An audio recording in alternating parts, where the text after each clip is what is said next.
They said a landlocked nation could never command the seas. They said poor farmers could never feed the giants of the world. They said Africa's place was only to export raw gold and cotton, never dignity and power. Today, Burkina Faso proves them wrong. Brothers and sisters, I tell you this, when the world woke at dawn, it thought it was just another morning. But for us, it was the rising of a new chapter in history. India and Burkina Faso have signed a partnership worth $14 billion, a grain agreement that carries not only sorghum and maize, but sovereignty and pride. This deal is not a gift. It is not charity. It is proof that our sweat, our soil, our determination have value that no one can deny. When headlines spread across markets from Mumbai to New York, analysts scrambled for answers. They thought it came from nowhere. But we know it came from years of patience, of planning, of farmers who never gave up. This is the dawn of a new era, and it begins now. When the announcement broke, markets trembled. Traders called their ministers. Journalists ran to cameras, and rivals whispered, "How could Burkina Faso pull this off?" They thought it came like a storm out of nowhere. But storms are not born in a single night. They build silently, gathering strength until the thunder shakes the ground. For years, while bigger nations paraded their power, we walked quietly in the shadows of summits, speaking with those who listened. We built trust, not with noise, but with consistency. While others looked at Burkina Faso as a nation of gold mines and cotton fields, we showed them something deeper: fertile land, resilient farmers, and a will that cannot be bought or broken. So when India signed this agreement, the world gasped. But we did not gasp. We had prepared for this day. We had measured the weight of our promise. We had planned the routes, and we had forged the partnerships. The world was surprised, but we were ready. Some asked, why India? Why not the United States or Europe or the others who came before? The answer is simple. The West came with chains disguised as contracts. They came with tariffs on our exports, squeezing every farmer's sweat for their profit. They wanted our grain cheap, but they wanted to sell us their chemicals, their machines, and their promises at a high price.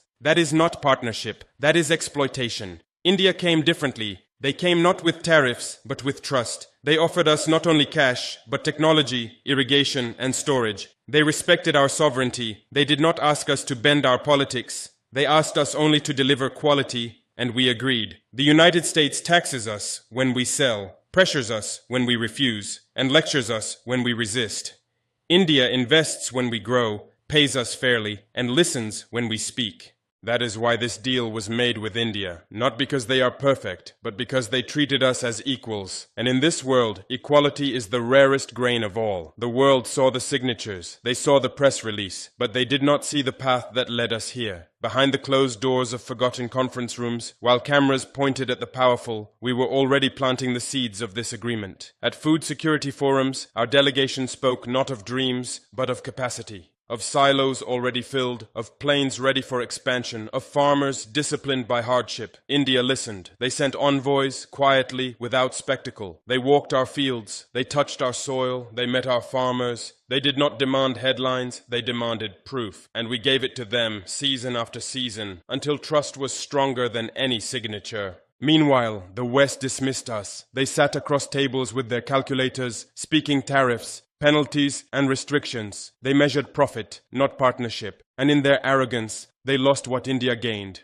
This agreement was not born on a stage. It was born in whispered discussions, in midnight briefings, in the steady building of respect. By the time the cameras arrived, the deal was already sealed in spirit. History is never written in the spotlight first. It is written in the shadows. I did not sign this agreement alone. No president, no minister, no envoy could have done it without the true backbone of Burkina Faso, our farmers. For generations, they have worked under the burning sun, bent their backs to the soil, and fed this nation even when the rains betrayed us. They harvested with calloused hands, while others mocked us as too small, too weak, too poor to matter. It is their sweat that fills the ships bound for India. It is their patience that gave me the courage to look the world in the eye and say, Burkina Faso can deliver. This land, though harsh at times, has never failed us, and our people, though tested, have never surrendered. Every ear of maize, every grain of sorghum in this deal is not just a commodity. It is a symbol of resilience. Some nations boast of machines and empires. We boast of human strength, and that strength has now opened doors that money alone could never buy. This agreement is not just about trade. It is about telling our farmers, your labor is not invisible, your future is not for sale, and your work now feeds the world. They told us, you are landlocked. How will you move millions of tons across oceans you do not touch? I answered. A nation may be landlocked, but it is not destiny locked. Yes, we are without a coast, but we are not without vision. We studied the rails, the ports, the roads of our neighbors. We found the gaps where grain could flow, if only the will and investment were there. And then we built bridges of cooperation. India understood. They agreed not only to buy grain, but to co-invest in the lifelines that would carry it. Together, we upgraded railways, expanded storage at coastal ports, and strengthened transport corridors. What was once a barrier became an artery of trade.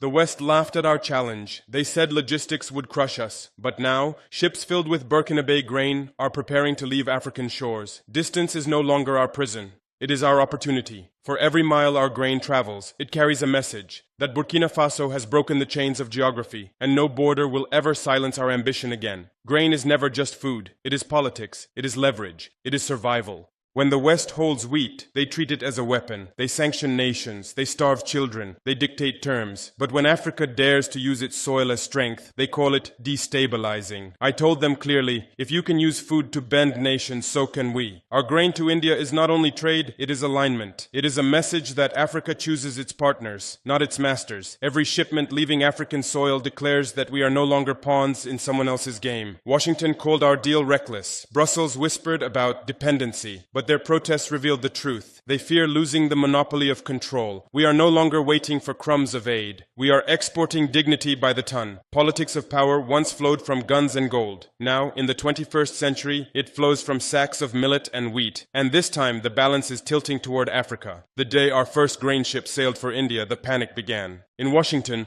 senators called emergency hearings. They spoke not of hunger, but of strategic risks. Their fear was simple. If Africa can feed itself and others, it no longer kneels. In Brussels, ministers muttered about supply chains and stability. What they meant was loss of control. For decades, they wrote the rules of trade, deciding who could sell, who could buy, and at what price. But suddenly, an African handshake with India shattered their illusion of dominance. The press ran headlines warning of African defiance.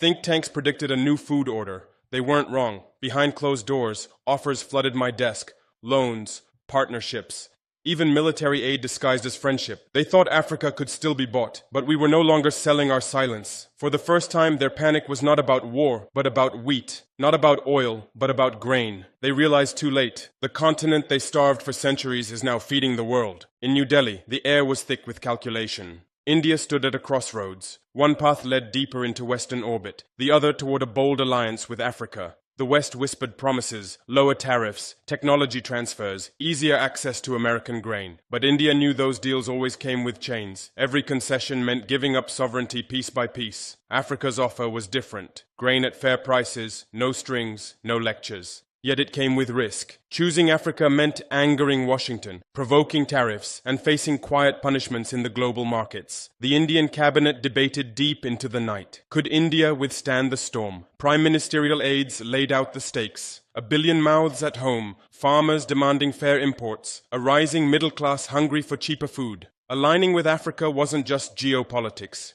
It was survival. At dawn, the decision came. India would not bow to Western threats. The deal would stand. The gamble was clear. If Africa rose, India would rise alongside it. If Africa fell, at least they would fall together, standing, not kneeling. The world woke to headlines no one expected. In Delhi and Ouagadougou, flags of India and Africa waved side by side. A joint declaration thundered across the globe. We will feed ourselves, and we will feed each other. The pact was simple, yet revolutionary. Africa would supply grain at stable prices, bypassing Western cartels. India would provide technology, logistics, and a vast market. Together they announced the creation of the South Grain Corridor, a trade route beyond Western control. Washington fumed. Brussels threatened retaliation. Tariffs were slapped overnight on Indian exports. But the alliance held firm. Ships loaded with African wheat and millet sailed toward Indian ports under military escort, cheered by crowds at both ends. For the first time in generations, the balance of power shifted not by war, but by food. Africa was no longer a pawn. India was no longer dependent. A new grain order had begun, forged not in boardrooms of the IMF or WTO, but in the soil of farmers and the courage of leaders who refused to kneel. The world would never eat the same again.